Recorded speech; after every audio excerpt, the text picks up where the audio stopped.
Hello aspirants, myself Kirtana Busa. I have appeared for interview in 2018. We at Narayana IAS Academy have come up with mains module to facilitate your answer writing.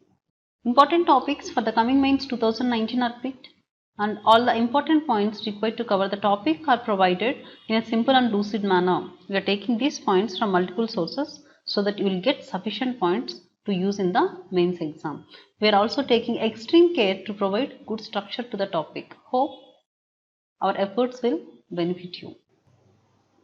Having said this, let us move to an important topic today, that is the National Mineral Policy 2019. The Indian government has come up with a new national mineral policy that replaced the earlier 2008 policy.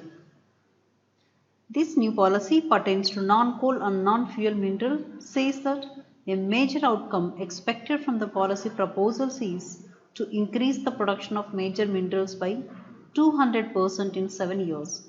The target is also tied to the current government's Make in India initiative and to boost India's economic growth. So we look into what is the national mineral policy and what are the provisions under this. Minerals are a valuable natural resource, being the vital raw material for the core sectors of the economy.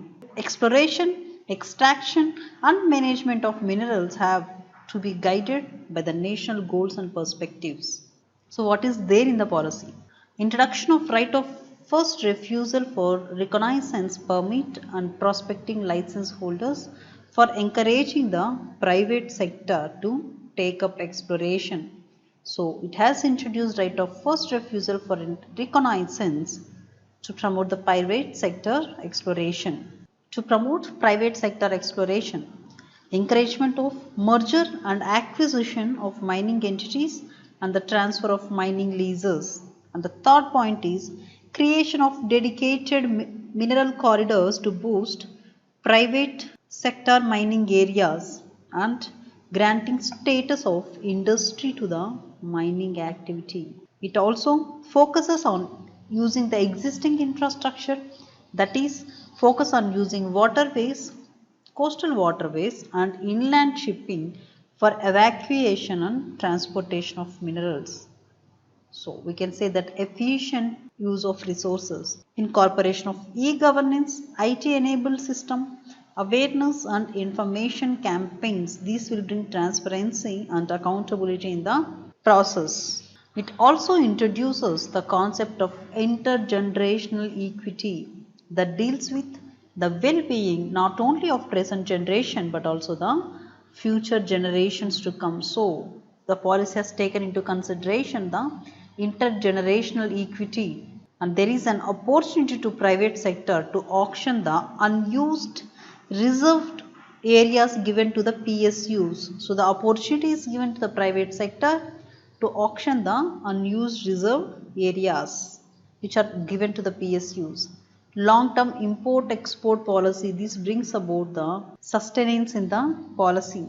Indian Bureau of Mines and state directorates of mining and geology will be strengthened to ensure the enforcement of mining plans. Not only that, effort shall be made to establish a mining tenement system which will involve automating the entire concession life cycle using state-of-art IT systems. Environmental concerns are also addressed in this policy, that is prevention and mitigation of adverse environmental effects due to mining in accordance with the latest scientific norms and modern afforestation practices.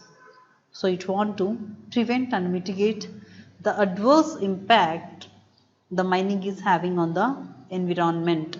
The right to fair compensation and transparency in land acquisition, Rehabilitation and Resettlement Act 2013 will be followed from time to time. So it is giving assurance for rehabilitation and resettlement according to the Act 2013. Welfare of tribal communities, devolution of mining benefits to the project affected areas. This is an important point which prevents the concentration of wealth and also upholds. This is an important point which prevents the concentration of wealth and also upholds the rights of communities to have their right and fair share in the community resources. So one more principle of the active principles of state policy is upheld through this point.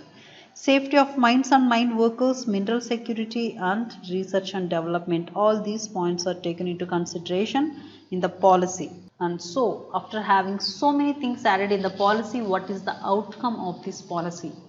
The outcomes expected from these policy proposals are Mineral Conservation and Development Rules 2017, minerals by 200% in 7 years. That is, this is nothing but increasing the production of minerals by 200% in 7 years and decreasing the trade deficit in mineral sector by 50% in 7 years. These are the outcomes expected from these policy proposals. The success of this national mineral policy will be critical in propelling India onto a loftier developmental trajectory.